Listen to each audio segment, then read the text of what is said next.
جو پہلے تم سے ہم نے چھین لیے تھے۔ تو قرآن کریم کو چھوڑ کر جب آپ کوئی طریقے اختیار کرتے ہیں تو ہر چیز الٹ جایا کرتی ہے۔ اس کو کہتے ہیں کتاب کا کمال، کہ کھیلنے نہیں دیتی اپنے آپ سے۔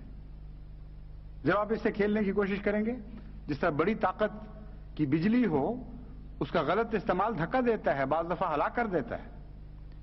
تو قرآن تو اتنی قوی کتاب ہے، اس کے قانون کے مطابق آپ اس کو استعمال کریں تو ایک عظیم الشان طاقت ہے۔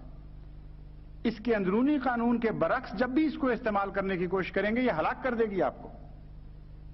دنیا کی بجلیاں کیا حیثیت رکھتی ہیں اس کے مقابل پر؟ یہ تو وہ کلام ہے کہ اگر پہاڑ بھی جرأت کریں اور بڑی بڑی دنیا کی عظمتوں کے پہاڑ بھی ہوں، یعنی بڑی بڑی قومیں ہوں، تو ان کو بھی یہ قرآن پارا پارا کر سکتا ہے ایک جھٹکے میں، اگر غلط استعمال کریں گے تو یہ ہو رہا ہے اس وقت کہ قرآن کریم کی تعلیم کو نہ سمجھنے کے نتیجے میں ہر بات الٹ چکی ہے، ہر بات بے معنی اور لغو ہو گئی ہے، اور جو چیزیں اچھی لگنی چاہیے وہ بری لگنے لگ گئی ہیں، جو بری لگنی چاہیے وہ اچھی لگنے لگ گئی ہیں۔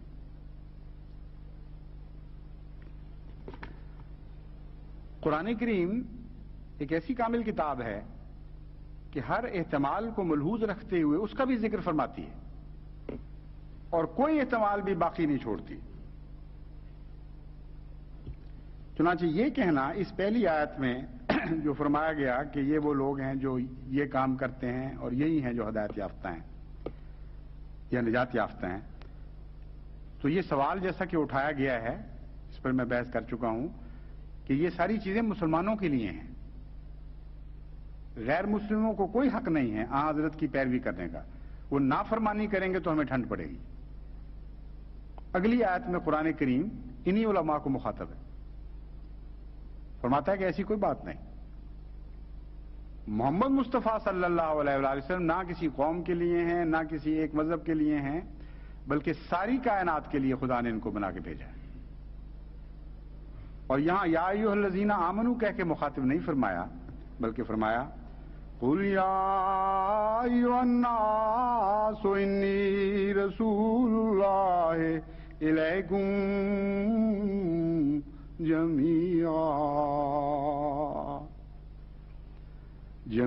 الذي له ملك السماوات والأرض لا إله إلا هو يحيي ويميت۔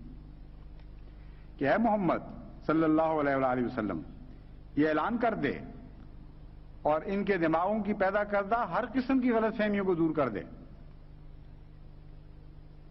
یا ایھا الناس انی رسول اللہ الیکم جمیعا، اے بنی نوع انسان، اے آدم کی تمام اولاد جو روئے زمین پر بستے ہو، مجھے خدا نے تم سب کے لیے رسول بنا کے بھجوایا ہے۔ اور کیوں نہ ہو، میں اس خدا کی باتیں کرنے آیا ہوں الذی لہ ملک السماوات والارض، جو زمینوں کا بھی خدا ہے اور آسمانوں کا بھی خدا ہے، وہ ساری کائنات کا مالک ہے۔ لا الہ الا هو یحیی و یمیت، وہ ایک ہی خدا ہے، اس کے سوا اور کوئی نہیں، وہی ہے جو زندہ کرتا ہے اور وہی ہے جو مارتا ہے۔ بس اے زندگی کے خواہاں میری طرف آؤ، اور اے موت سے ڈرنے والوں تم بھی میری طرف آؤ، کیونکہ آج اس خدا کی ملوکیت میں تقسیم کر رہا ہوں، اس کی ملکیت میں تقسیم کر رہا ہوں، جو زندگی اور موت کا خدا ہے۔ یہ اعلان ہے حضرت اقدس محمد مصطفیٰ صلی اللہ علیہ وآلہ وسلم کا، جو تمام بنی نوع انسان کے لیے کو خیر میں شامل کر رہا ہے، کسی کو بھی اپنے خیر کے کسی ایک ذرے سے بھی باہر نہیں نکال رہا۔ تو اگر کوئی توہمہ دل میں تھا بھی، کوئی وہم باقی بھی تھا کہ شاید یہ ساری اچھی باتیں ان لوگوں کے لیے ہیں جن کو ہم مسلمان سمجھتے ہیں، تو اللہ نے فرمایا نہیں، یہ تو سارے انسانوں کے لیے ہیں۔